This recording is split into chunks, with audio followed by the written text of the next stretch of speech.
Ketika Anda ditilang karena PKB-nya tidak bayar, Anda tunjukkan video ini supaya dipahami oleh polisi lalu lintas di seluruh negara Republik Indonesia. Apakah PKB yang tidak dibayarkan ketika operasi lalu lintas, STNK-nya masih hidup, ditilang polisi, bisa atau tidak? Jawabannya adalah tidak. Kalau ada polisi lalu lintas yang melakukan penilangan, maka polisi lalu lintas itu bisa dilaporkan.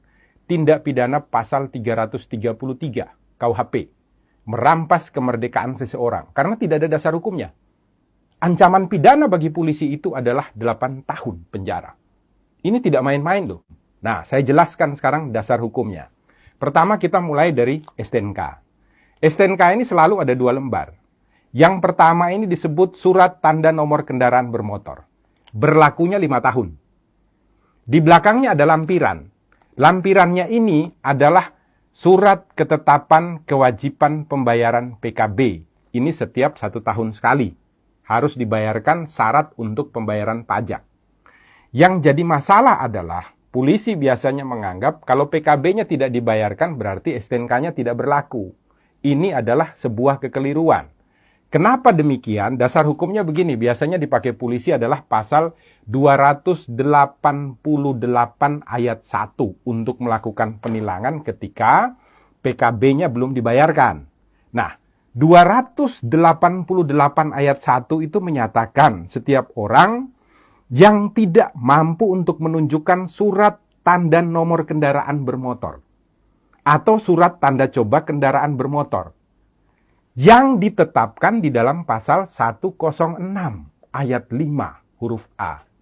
Jadi penilangan terhadap pasal 288 ayat 1 didasarkan pada pelanggaran yang dilakukan dalam ketentuan pasal 106 ayat 5 huruf A. Bukan pasal 70.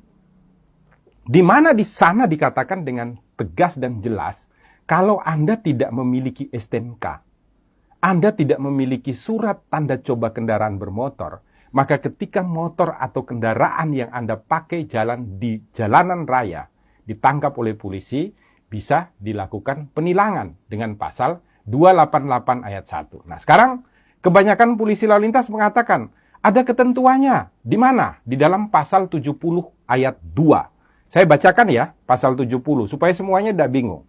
Pasal 70 ayat 2 mengatakan, surat tanda nomor kendaraan bermotor dan tanda nomor kendaraan bermotor berlaku selama 5 tahun. Garis bawahi dulu, berlaku selama 5 tahun. Koma, yang harus dimintakan pengesahannya setiap tahun. Garis bawahi ya, yang harus dimintakan pengesahannya setiap tahun. Anda harus baca penjelasannya, Pak Polisi. Nah, di dalam penjelasan daripada pasal 70, ini secara tegas dikatakan ya, ayat 2. Yang dimaksud dengan pengesahan setiap tahun adalah sebagai pengawasan tahunan terhadap registrasi dan identifikasi kendaraan bermotor, serta menumbuhkan kepatuhan wajib pajak kendaraan bermotor. Jadi maksudnya itu bukan kemudian STNK-nya tidak berlaku. Bukan.